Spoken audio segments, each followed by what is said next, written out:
નમસ્કાર દર્શક મિત્રો, બીએન ન્યૂઝમાં આપનું સ્વાગત છે. આપ નિહાળી રહ્યા છો બીએન ન્યૂઝ અમરેલી. અમરેલી જાફરાબાદના ઘારાબંદર ગામમાં પૂરની સ્થિતિ, અનેક ઘરોમાં ભરાયા પાણી.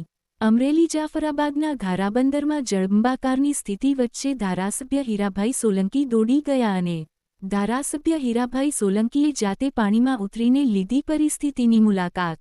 મુશ્કેલીમાં મુકાયેલા ગ્રામજનોની મદદ માટે સ્થાનિક તંત્રને એલર્ટ કરાવ્યું અને ફસાયેલા લોકોને સલામત સ્થળે ખસેડવા ધારાસભ્યએ આદેશ આપ્યા. Reporter Sarfaraz Khokhar, BN news Amreli. મિત્રો જય સિયારામ. રાજુલા તાલુકામાં 12.5 ઇંચથી વધારે વરસાદ પડ્યો છે અને ધારાબંદર ગામમાં આજુબાજુ આખું ગામ પાણીથી પાણી ફરી વળ્યું છે.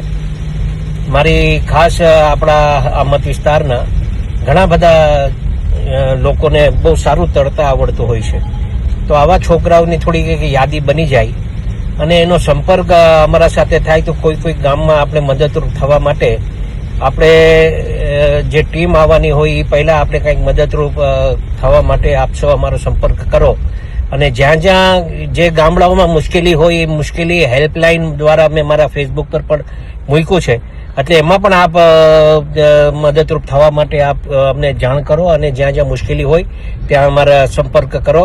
એ આપ સૌને ધારાસભ્ય તરીકે, એક જનપ્રતિનિધિ તરીકે આપ સૌને મારી વિનંતી. જય શ્રી રામ.